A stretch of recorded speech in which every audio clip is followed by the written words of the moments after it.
Immigration tends to be a particularly polarizing and divisive issue in politics in the United States, as well as a number of other countries. But in the United States, it seems like every 4 years, it comes with a particular intensity and increased polarization. And it's also associated with a lot of misinformation, particularly misinformation about immigrants. So it's good for us to reflect a little bit upon why does this misinformation become so much more intense around presidential election cycles, and why is it so polarizing and divisive? We can connect this back to one of the earlier reflections that I gave in this series of reflections on politics and psychology, on terror management theory, as well as a lot of philosophical writings over the past century that have looked at the concept of the other. Now, the idea of the other is that it is an outgroup or a group that's a perceived other, different from us, separate from us.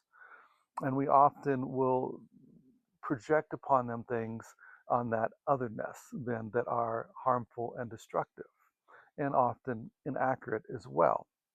What this tends to do is solidify us often around our in group, which in some cases can be a nationalist in group in politics or can be a political party in group as well.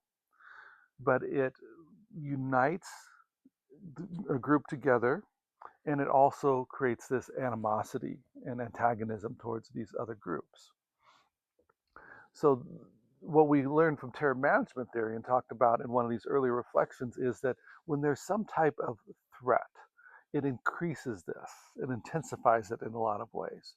So, for example, if there is a perceived threat to one's financial security or one's physical or bodily security, all of these things, they tend to increase this nationalism, this protectiveness, and this animosity against the other group.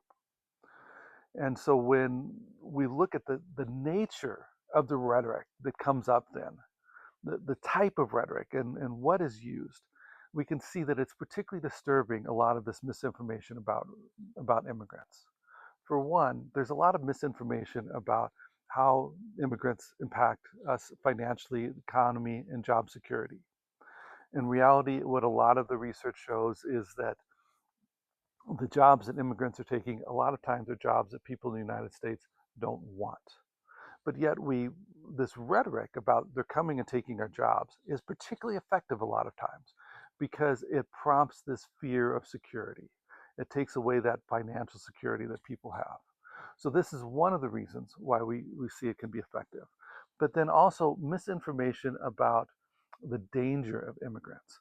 So historically, it's often been associated with drugs, suggesting that people that are immigrants are bringing in a lot of drugs to the United States.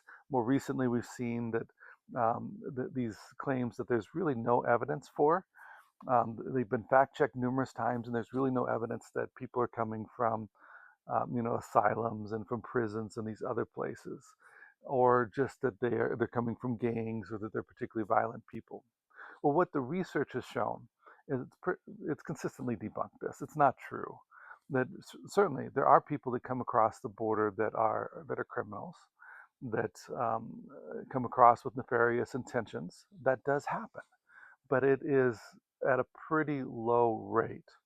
And a lot of times, the type of uh, protections that are being put in place are less likely to stop these individuals as compared to some of the others. What the research shows is that actually immigrants tend to engage in crime less than people that were born in the United States. So the idea that immigrants are bringing in crime is really a lot of misinformation. It's a distortion and it's taking things out of context to suggest some of this information. But it is effective. It is effective as political rhetoric because it builds up this animosity. Now, some of the dangers with this is that the animosity doesn't just get directed towards people that are immigrants. Sometimes it gets directed towards people who are here legally or people who are perceived as looking like an immigrant or sounding like an immigrant. This is part of why we've seen after some of the recent elections an increase in hate incidents that have occurred towards immigrants, but also towards a lot of people of color in general, because people of color are more likely received as immigrants. So The rhetoric does work, but it's a lot taken out of context and a lot of misinformation. And it's something that it's important that we be able to address. In particular, it's important because immigrants are a group that often struggle in being able to advocate for themselves.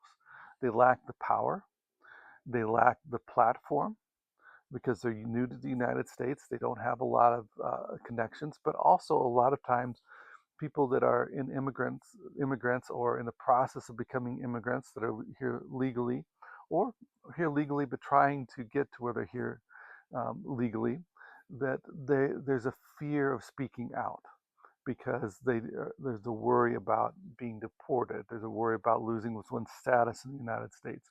There's a worry about reflecting bad upon the group that they're affiliated with. So there's a lot of different reasons why people are cautious about speaking out when they're in that immigrant status. So they are a vulnerable population. This makes them a particularly easy group to target to try and build some of this nationalistic fervor, the support for particular candidates that are anti-immigration. So this anti-immigration then gets wedded with a nationalism a lot of times. But again, it's in a very distorted manner. So when we hear a lot of this information about immigrants, and there's been a lot of it this year, and some of it is to the degree of absurdity where it's almost humorous if it weren't for the consequences of it. But it's also hard to be too humorous about it, or to take it humorously when you recognize the impact that this is having upon people. Some of this misinformation has led to threats on people's lives, threats on government agencies, threats on schools, and other things that along these lines that are putting people's safety at risk, that are causing people to live in fear, including a lot of people that are here legally, people who are in the process of becoming permanent residents or citizens, and people who are already citizens. It's putting them at risk.